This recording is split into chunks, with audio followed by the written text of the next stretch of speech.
You're listening to Stimulus Tech Talk, a conversation-based podcast created by Stimulus Technologies that covers a range of topics related to business and technology. Welcome to Stimulus Tech Talk. Today we are talking with CEO of Stimulus Technologies, Nathan Whittacre. Hi, everybody. I'm Nathan Whittacre, and our goal in this podcast is to introduce you to different people in business and technology. And luckily for you, or maybe not, you get to hear a little bit about my story of Stimulus Technologies and what I've been able to do over the last 28 years with the company and well over 30 years in the industry.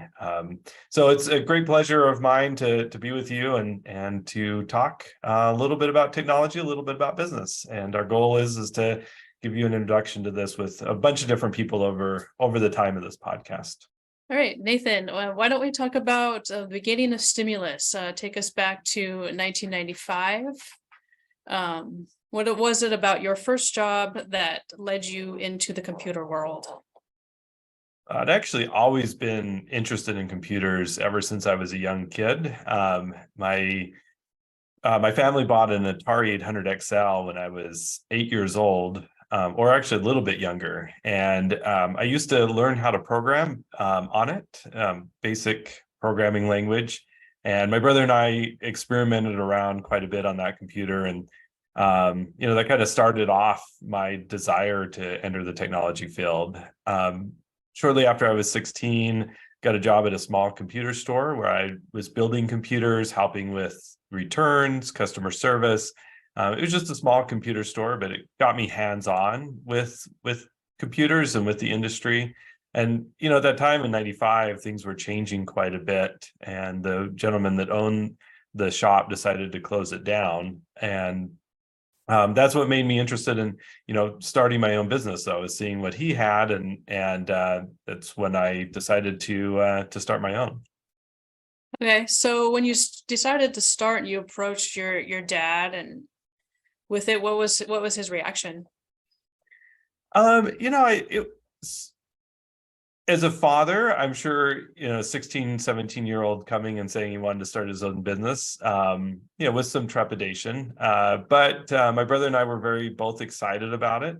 My dad had owned several companies before, and he knew what it took. He gave us some good advice, and which I still think holds true today, was everything takes at least twice as long and costs twice as much as what you think it will do. We had these grand ideas that we were going to grow quickly and things were going to take off. And it ended up, being a lot slower start than both my brother and I expected. But everybody was really excited in the family to have this family business. And again, it with some concerns and some fatherly advice, we got through it, and we were both very excited about it, or all three of us. So as a 17-year-old, how did you approach the business aspect of it? I mean, how much was your father involved, or did he kind of let you jump in and figure it out? It's funny. So at 17, I wasn't even allowed to be on the articles of incorporation of the business. You had to be 18. And so, that was just always an interesting fact that I couldn't even sign on for the first part of the business. So my dad and my brother kind of handled the financial and setting up the business licensing. In 1995, everything was done by hand. I just remember having to walk into the bank and setting up a checking account and having to file for our business licenses in person. So nowadays all that's done electronically, but it was definitely different back then. We divided up the responsibilities. My dad handled most of the financial side. My brother and I handled the tech side. It was a lot of fun. We set up a shop in my brother's garage, and a few of the clients that were clients of the computer shop I worked for started doing business with us. And it was also friends and family. Our first computer we built was for one of my dad's clients. He was a stockbroker at the time, and one of his clients wanted a computer. And so that was our first computer we built. And finding customers and finding people wanting to do business with us was, a lot harder than we thought. That was probably one of the biggest challenges is, getting beyond just friends and family was tough. Learning marketing and actually getting our word out was, was difficult. I remember walking around a neighborhood for a while and, doing door hangers on people's houses. And just trying to figure out what made sense to get our word out. They call it guerrilla marketing, and it was just whatever we could do to get our name out there is how we started. Yeah, so that kind of covers, I was going to ask you about your biggest challenges. So what was unexpected? What maybe happened that you weren't expecting as a new business owner? Working for somebody always allowed me to have somebody else in the office or shop to ask when I had problems. There was always, the manager or the owner of the store that had the answers. And I just remember this one job that we had, that we were setting up a small network for a new business. And it was like 20, 25 computers we were setting up. It was probably our biggest contract to date. And we ran into this issue that we couldn't get the network to work quite right. We could get a few computers on at a time, but once we added more than about 3 or 4, the whole network would crash. And we were there, like 2 or 3 days straight and just couldn't figure it out. And, in my past experiences, I would have just gone to my boss and say, hey, what do you suggest? What's wrong? But I realized in that moment that as the owner, even as young as I was, I had to be the one that, had the final answers. And especially, my brother and I were just working together. So that was probably one of the biggest challenges, is realizing that you're on your own and trying to find answers from other people were hard. Today it might have been just a quick Google search to figure out what was going on, but back then it was a lot more difficult to find answers. So those were some big challenges that we face. Is the buck stops with the owner of the company, with the people that are running it, and it still holds true today. I mean, everybody inside the company now looks to me for the final answers of what to do, and sometimes that's scary, because I might be wrong, and I have to admit I'm wrong often. But people are always looking for that escalation, for that answer, and as a business owner, you're the one is supposed to have it. So. And did you have trouble with people kind of building that trust being a teenager when you're first starting out this business, like approaching people that you're the owner and this is a real business? I'm in my 40s now and I still feel that way sometimes. So yeah, it was definitely difficult, building up that level of confidence with clients, being a teenager, being a college student. I admitted what I was, and, we weren't able to charge a lot of money for the services. It was, probably for the first 4 or 5 years, it was more of a learning experience and hobby than anything else to build that level of confidence up and that expertise. And it had to come quick, when you're an employee, when you're, working for somebody else, you can lean on others, but as the person running the company, the time of learning has to happen so much faster. And so, it definitely took some time, and luckily, my brother and I worked really well together and bounced a lot of ideas off of each other. And we found like a close group of people that helped us, to working with different vendors, and learning from them, allowed us to gain that expertise very quickly. And at what point did you realize it was time you could move out of your garage and get a real shop?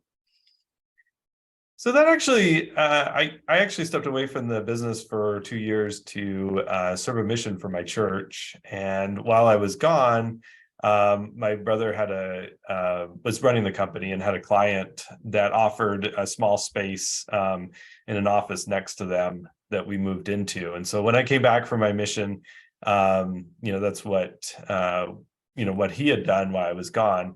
And it was a good opportunity for us to start growing. It was a great client of ours, and they were growing themselves. We kind of grew with them, and it gave us the opportunity to hire on our first employees and have a location to work out of.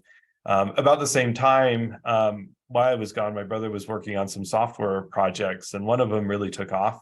And he left the company shortly after I returned to the company to work on his software project. So it was kind of a change of the guard of the company, and it's been good for both of us. He runs a medical software company, and I'm running this business as the IT and internet services.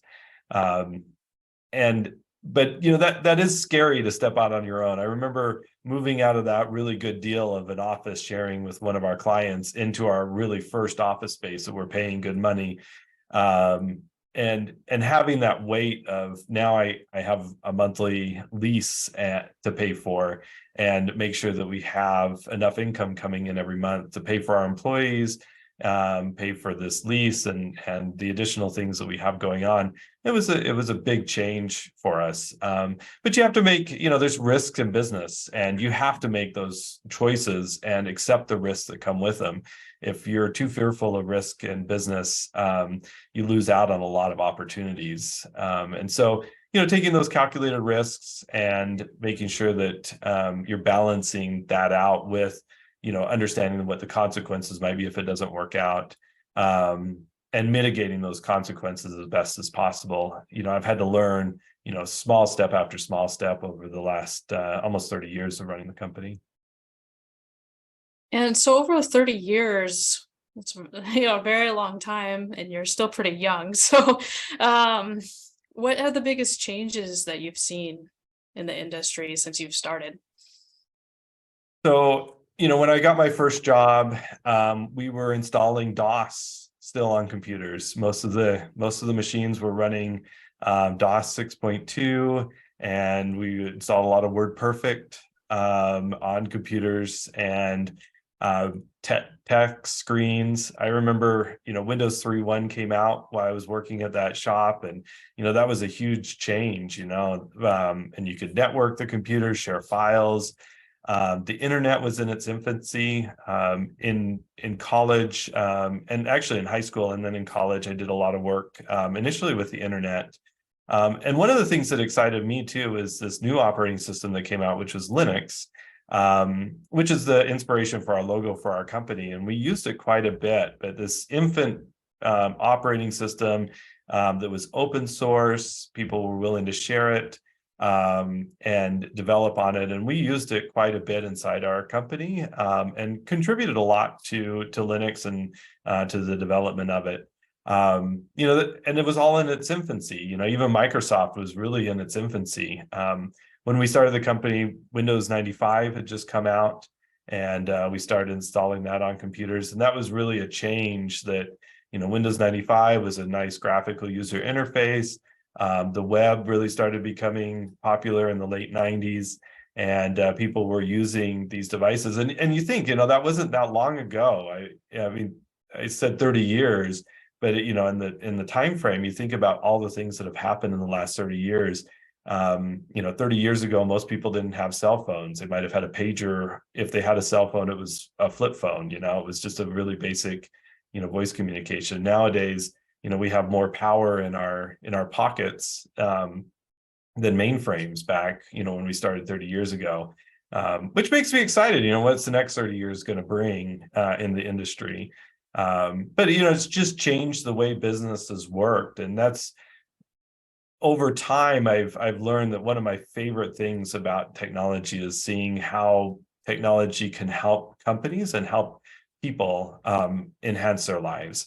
I think it's made the world a lot better. It's brought us a lot closer as a world, and used right, technology can really improve our lives. And that's what we're focused on. That's what my focus is helping companies and helping people use technology to improve their lives.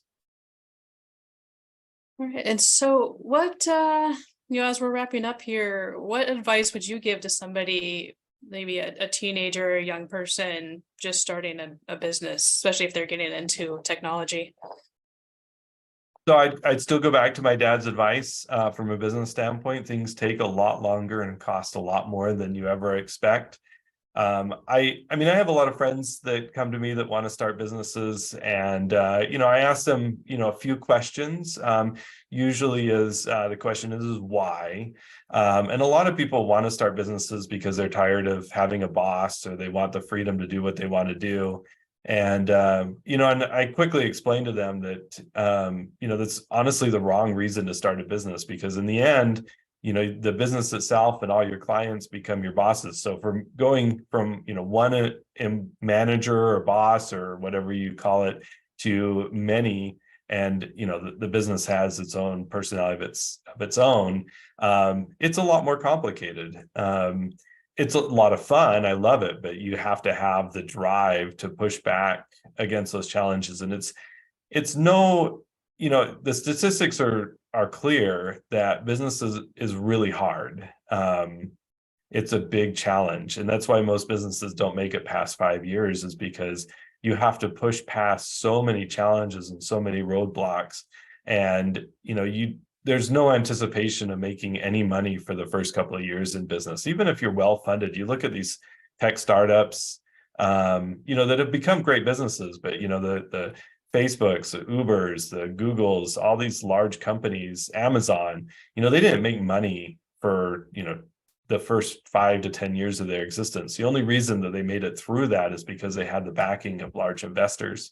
And whether you're a small business or a large business, it's really hard. It's a very big challenge, and you have to be willing and know that you're going to be up against those challenges, and going to be a lot of sleepless nights, and a lot of heartache, and they say blood, sweat, and tears, and I've had it all, and I continue to have it all. I mean, there's some days that it's just amazing and it's fun, and then some days you just break down and you just feel like the world is against you.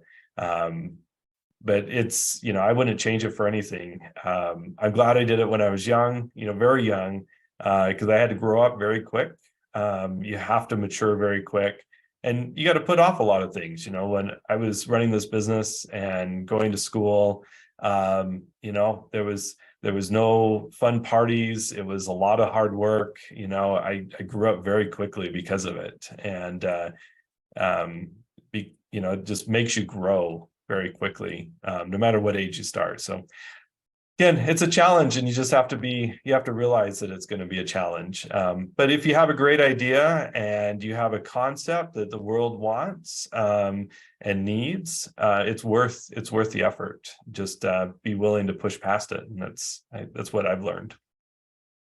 All right. Well, that's great advice. Thanks so much, Nathan. And we will tune in next time, and be sure to subscribe to our podcast. Thanks, everybody.